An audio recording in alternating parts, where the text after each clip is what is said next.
the product of the elevator or the parking system is so intrinsic to their timely need. You go in an office in the morning, if you cannot reach the lower level in time, or your car cannot be brought to you in time, it's a problem. Today, if you look in the rear view mirror, literally no project goes without needing tremendous amount of parking. True. Our world around us is growing taller, Right. but the footprints are not growing. Right. So we are in a world of redevelopment today. Mm-hmm. So the existing plots that we have, our developers have to be ingenious enough, our architects have to be smart enough to be able to rise. Speed is not as critical as the density of number of elevators in a project. True. Absolutely. So if you increase the speed from 2 meters per second to 2.5 meters per second, it's fractional increase. Right. But if you increase from 2 elevators to 3 elevators, True. is 1/3 of an increase. The typical thumb rule as it goes is if you're below 70 meters height, there's a minimum of 2 fire lift capacity elevators required. Okay. As soon as you go into 70 meters and above, which constitutes high-rise product, minimum 3 elevators are required. Every time I travel and I go, say, Middle East, we realize how hot it is. Yeah. And you realize, yeah, it's hot back home also. So very recently, we said, why not air condition the elevator cabins? Okay. We've got air conditioning everywhere in our house, in our offices, in our cars. So why not the elevator? We have air conditioning of the elevator lobby, but we don't per se air condition the cabins.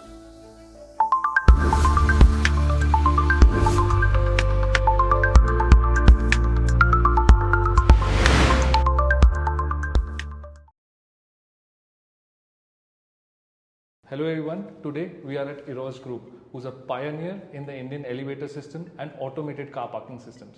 Headquartered in Mumbai with over 7 decades of experience and strong presence in the key cities of India. With me today is Mr. Karl Divecha.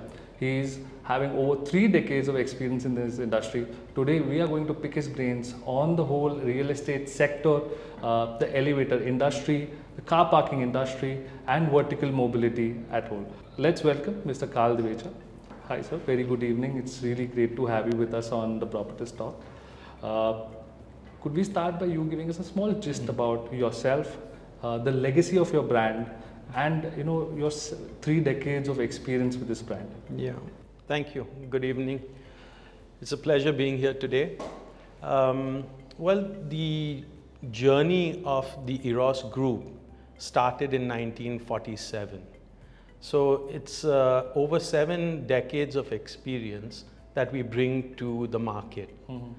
What Eros does is realistically build its reputation on certain key characteristics. Okay. One is engineering, trust, and long-term relationships. Okay. Now, these are the things which we have dealt with year on year and built our organization and products with.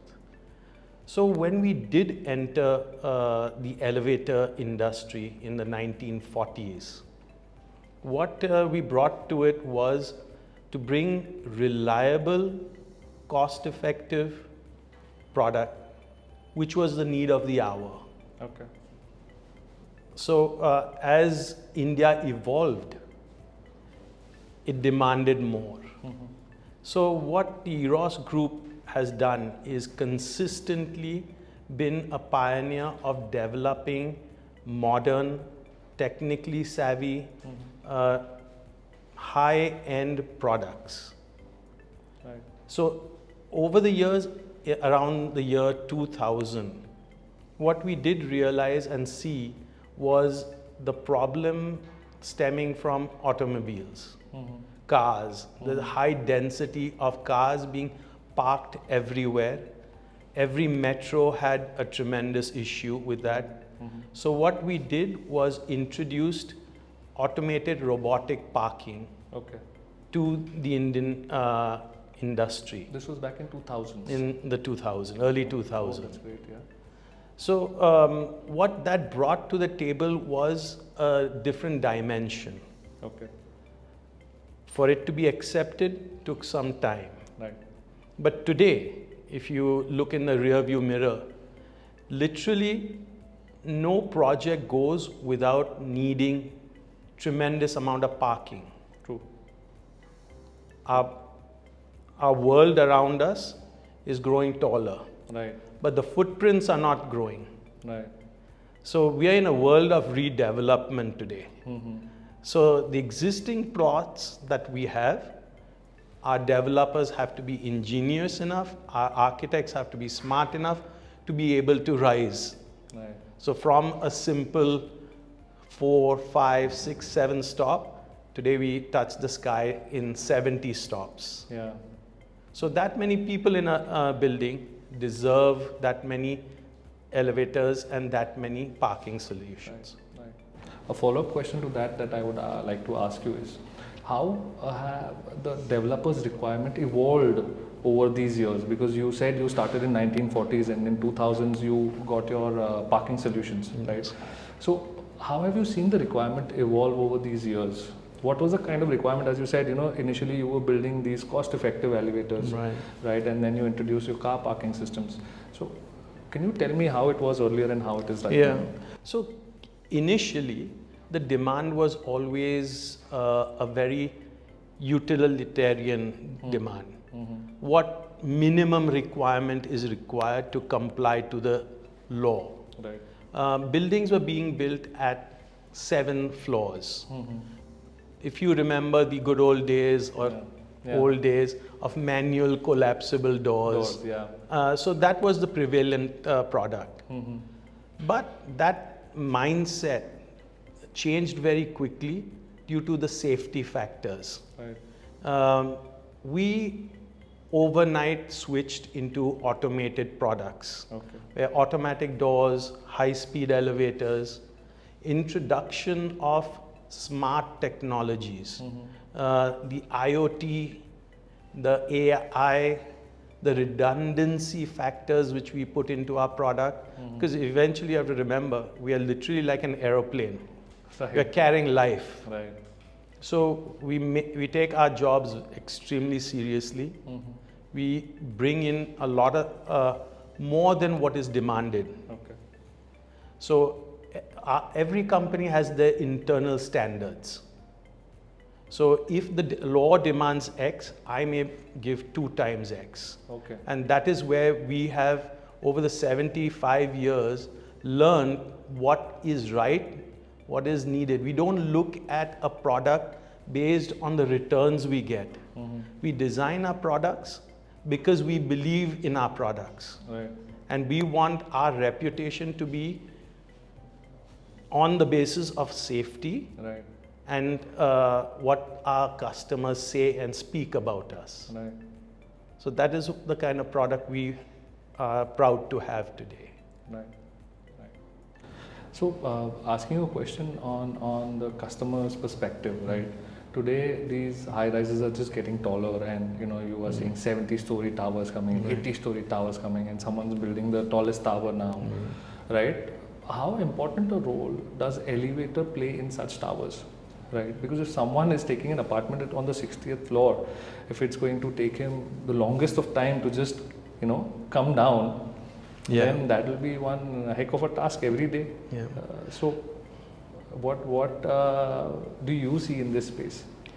So, if you ask me as a product supplier, or I look at it from my end user perspective. Right. A developer is also in between these two entities. True.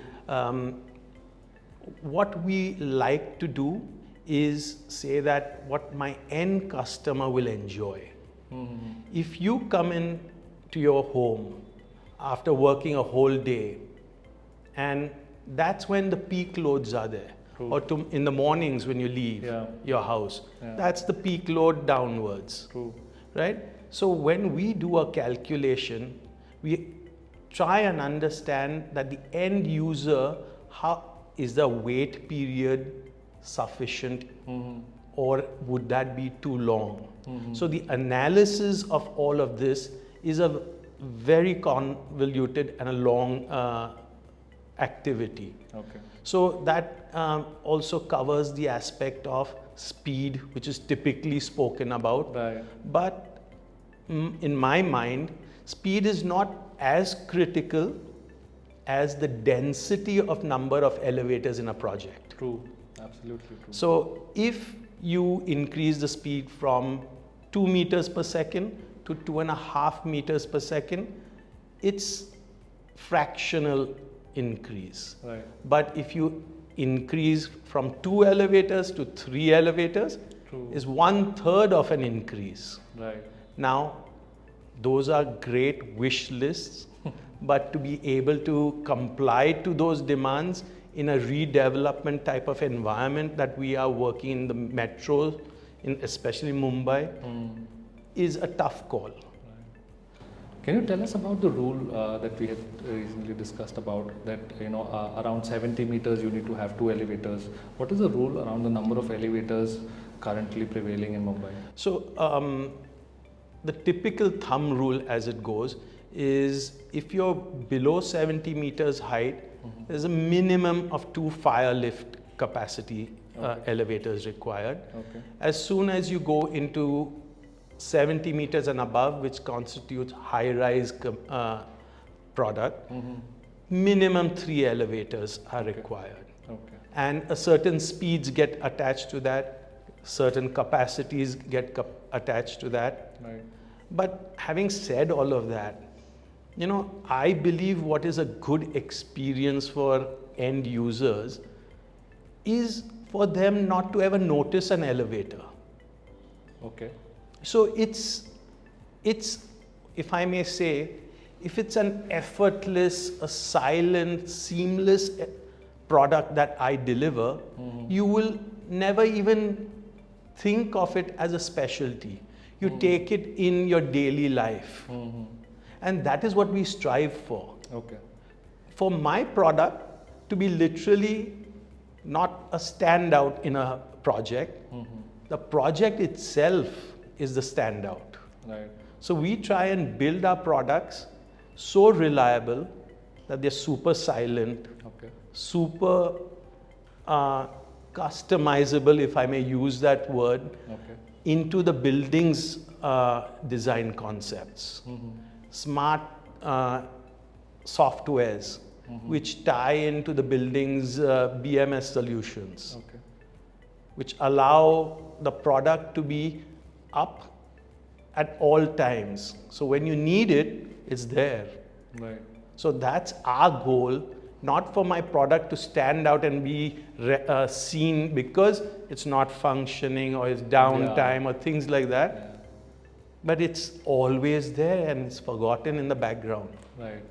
That is what you strive for. That's what we strive for. That is what it Yeah. should be like. And it's not that experience that a lot of people out there get from the elevators that are installed. So interesting story that we were hearing from someone about a project in South Bombay, where they were having such a hassle with the elevators that they were literally forced to sell their unit and go away because of the experience. Now, with redevelopment, there's so much redevelopment happening in Mumbai, right? And the plot sizes, as you mentioned, are small. Now, this is one of the challenges, right? How many elevators can a developer give? Right? So, could you highlight and enlighten us a bit more about that? Like, the rule says 2 up to 70 meters and 3 above 70 meters. But what if the actual requirement is, say, for 5 or 6 elevators for the kind of density it has in the project? So, good question. It's a catch-22 situation. The need or the actual calculation states that I may need 4 elevators to effectively not have a holding time or not have waiting times by people in peak load times. Okay. Now, but plots being what they are today, which is a reality of the market, you may not, the developer may not be able to support that requirement. So maybe 3 instead of 4. So what happens? The wait times change. But there are newer technologies which we are bringing in, smarter technologies, which allow you to give a call to your destination. So those are called controllers, destination controllers. Okay. Instead of you picking your floor or your elevator, the system tells you which elevator to use. So in a bank of 3 elevators, the most efficient elevator which will address your requirements will be assigned to you. Okay. So a lot of new ways of coping with the restrictions that we have are being introduced by us. Okay. So my follow-up question to that was, when you travel abroad, right? Have you come across any system or any innovation where you've seen that kind of innovation and you feel that, okay, this is something that I need to bring to India as soon as possible? Or is there something that you've already gotten? Yeah, so, every time I travel and I go, say, Middle East, we realize how hot it is. Yeah. And you realize, yeah, it's hot back home also. So very recently, we said, why not air condition the elevator cabins? Okay. We've got air conditioning everywhere, in our house, in our offices, in our cars. So why not the elevator? We have air conditioning of the elevator lobby, but we don't per se air condition the cabins. Okay. So we've introduced air conditioning in the elevator cabins. Oh, nice. So that is truly something which is received very well in the market. Right. So those are some of the things that we have been bringing, things like that. Touchless buttons. Okay. So when COVID came in, we introduced buttons which you do not need to physically touch. Okay. If you come close, the proximity of that actuates the call. Oh, nice. And that is what we are taking to the next level soon, where we will allow you to give a call through your mobile app. So whether it's an elevator call you give, or you need your car retrieved from the 27th level. So in a housing of 200 elevators, you can call your car via your phone. Oh, nice. And which will be ready and waiting for you as soon as you're down. Great. Nice. Now, one question that I had in terms of a home buyer's journey, right? Whenever they go to purchase a new home in a new project, right, they will always ask questions about what is my carpet area like? Do I have a balcony? What are the amenities that I get? What are the payment plans? But rarely they will ask what brand or which elevator or how many elevators have been installed in this building. They'll look at the floor plan, but their area of focus majorly will be the carpet area. What is my layout like? Okay, what is the direction like? But elevators is the most neglected aspect of a floor plan. Yes. Right? Yes. First of all, do you agree to that? And could you give us a few questions that a home buyer should ask, right? A developer while buying a property pertaining to elevators being used in the project? Yeah, you're absolutely right. People give less thought to elevators because it is not something which they're directly paying for.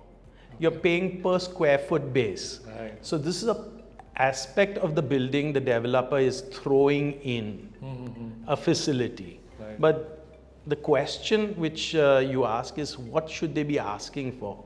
They should be asking the developer, is the product of the elevator or the parking system is so intrinsic to their timely need. You go in an office in the morning, if you cannot reach the lower level in time, or your car cannot be brought to you in time, it's a problem. Right. So what is it that you can ask and check? The developer, whatever he is providing, an elevator or parking system, what is the history of the supplier? Okay. How long have they been in this business? What is it that the supplier brings to the table? Why have I been in the business for 70 plus years. I must be doing something right. Right. So our products speak for themselves. An example, if I may say, car parking systems around the world are transporting dead devices. Okay. Means a car. There's no human being that goes into the system. True. While in elevators, we have life. Like I said, we are literally like a plane. Right. We're carrying people. Right. So when we introduced the car parking systems in India, we realized ourselves that there was a shortcoming in the product, which was we bought from an international company, the product. It was supplied for dead product movement. So we introduced our elevator technology into the parking systems because elevators are highly reliable. Okay. They have redundancies built into them. That we introduced directly into the parking systems, which prevented, it doesn't say that it eliminates the downtime or breakdowns as we call. So it's much more reliable. Okay. Now these factors people don't understand, only comes from legacy. Okay. You cannot get these kind of things by saying I entered the business and I have it. It's a fine-tuning development, upgrading of your small parameters. True. To give the effect that we say, which is a seamless effect. Forget me and forget my products. It's there to support you always. Right. And that is critically what we love to put into our products. Right. One question that comes to me when I think of myself as someone who's been using these elevators for the longest time, as a society member. So, you know, when the project gets handed over to the society to maintain, right? Elevators form a big part of the whole maintenance, structure of the society where they have to maintain. So, you know, is there anything that one should look at when they are buying a property in terms of the elevators or the brands or the technology used, where they know, okay, these are maintenance free? Yes. Okay. Anything on the maintenance aspect that you could enlighten us on? Yes. How can one know if an elevator is going to be maintenance free once they get the handover from the developer? Well, of course, it's company to company. Okay. It's your process and your systems. It's not just the product. Okay. It's the mindset of the organization. And if you ask me what I do, what does the Eros Group do? My one word is we give service. Okay. And service is the foundation block and not the products as a foundation block. Right. So we put out product in the market to be able to give service. Okay. So now if I have to give you service, my product has to be robust. My processes and my systems have to be extremely robust for me to survive in the market for 70 plus years. Otherwise, I'll be out of pocket. Right. So what we do is we have processes like enterprise resource solutions, which end to end are governed by an internal ERP, as we call it, which does not allow process shirking or process failures, raises alarms so that it is always captured. We have many stages of audits in our product, which ensure that what should be is delivered on site. No product goes and gets handed over to an end user without safety department and audit department signing off. So those are things that people should be aware of. And the other things are products like ARD, if I may say, automatic rescue device. So when power fails, what happens? Elevator will stop, safely it will stop. You don't have to worry about that. But then what we have is a battery backup system the ARD, which kicks in and brings the elevator to the next landing and automatically opens the doors. So that allows people to step out. So these kind of features that we put in and the preventive maintenance processes that we have, monthly, weekly, semi-annually, schedules of all the product that is supported, maintained, and ensure that it works when you need it to work. So along with the quality of the product, of what I understand, the serviceability and the service history of the brand itself. Correct. Are the three aspects one can look at. Absolutely, absolutely. Okay, great insight. Okay, now if I was to ask you about one vision that a lot of people are talking about of Mumbai that people have, is that Mumbai's roads will be cars free, right? The cars that are parked on the sides, on the footpaths, right? So people say that maybe down the line 5 years, people will not see cars on the roads. That's the vision of Mumbai a lot of people carry. Do you think it's practically possible? If yes, how? Okay. Maybe not in 5 years, maybe 10 years, if I may give that a practical expectation. Right? It is possible. It's very possible. And keeping that in mind is what we build our parking business on. So the Eros Group has Sky Zone as a vertical company for automated robotic parking systems, which allow parking up to 1,000 cars where you do not even see them. 1,000 cars? 1,000 cars. So it could be vertically stacked up to 100 meters. 100 meters equates to a 30-floor building. Wow. So that's the tallest one we have done. 30 floors of parking vertically. Where is that? That's in Borivali. Oh, wow. Okay. Yes. So the other way is it could be underground. So you could also have a combination of underground, and vertical, and overhead also. So parking would be part of the building and not force people to park outside. So that is clearly one way that this vision can be fulfilled. Great. Now, you spoke about robotic car parking. If I had to compare it with podium parking, which is better? I know you will say the robotic one is better because obviously you have a business around that. But if you could give me some points why a robotic parking can be better, because a lot of home buyers sometimes prefer podium parking with the ramp instead of a robotic parking for obvious reasons, because it takes time for them to retrieve the car. But obviously it also takes time for them to drive down that ramp, which sometimes they don't consider. True. So what is your say on this comparison? Well, frankly, I would be foolish to say the automated system is better. Always footprint is better. Because it's land. You're parking on land. Now, or you're parking on a podium level. But in reality, I would love to see that in every building. But it is just not possible. Why were we able to introduce this business? Because we are unable to achieve that goal of footprint parking or podium parking. Why podium is difficult? The ramps that are required eat up a huge percentage of the building mass.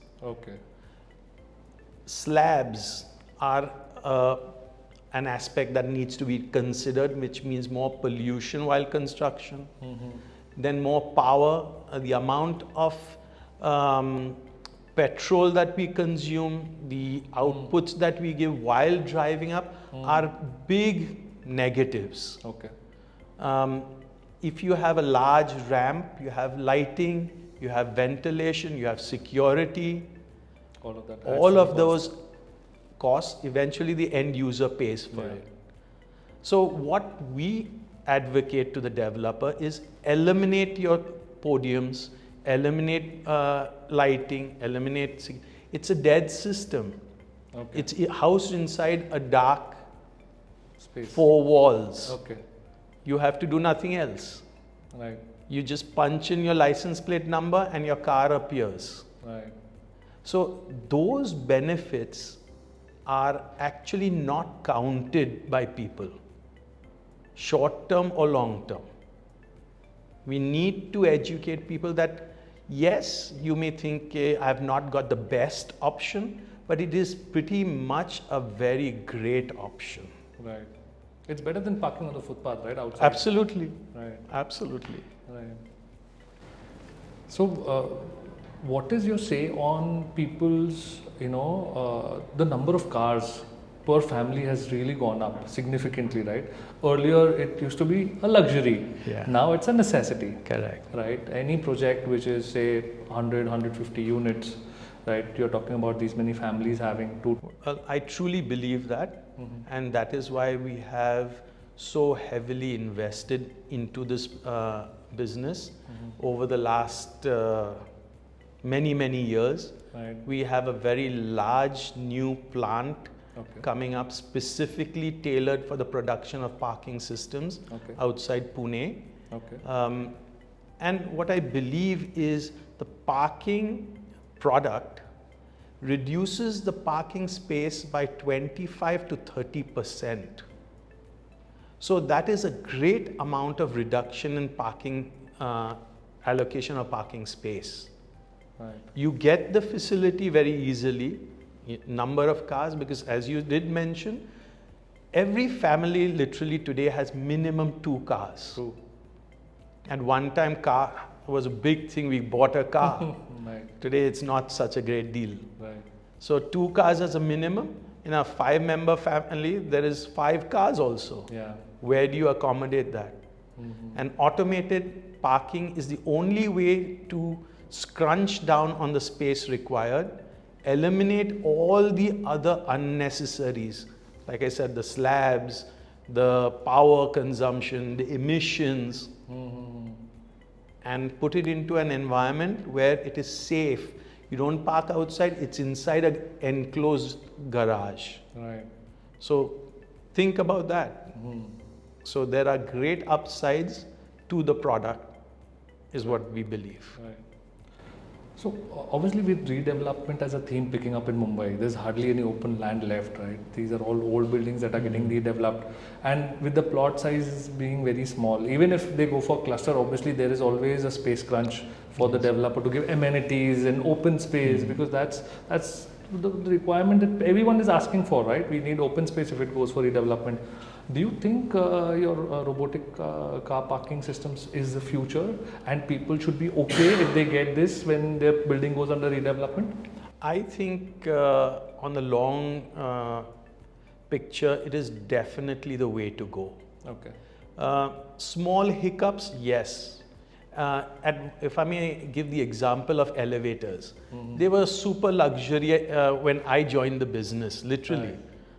30 years ago, elevator, we don't need it. We'll climb up a few floors. Yeah. But now, those are necessities. True. So very soon, the parking product around the world, not India, are going to become a necessity. Right. You cannot survive without the parking product very soon. Because in a building which has maybe 3, 4, 5 elevators, you will have 200, 300, 400 cars. Right. And to accommodate them timely, effectively, this is one of the only solutions that is available. So that's a big problem. I think already people are experiencing that as an issue, disputes over parking space and hardly any space to park with so many cars. As you rightly said, I think this is something that people will see more and more going forward. Yes. Right, great. Now, is there any message that you would like to give out to the industry stakeholders, like real estate developers, coming from the position you are at? Well, what I would like to say to my friends in the industry is we need to develop things with purpose and passion. Right. Keeping the human environment in mind, the human experience of everything. So what we do at the Eros Group is when we do research and development, we look at user-friendly methods. Why did we say incorporation of a call via mobile? So much easier. Yeah. Yes, technology is part of it, but I would recommend to my friends, think on a human experience base, not necessarily taller is better, Okay. but the experience is what matters. Right.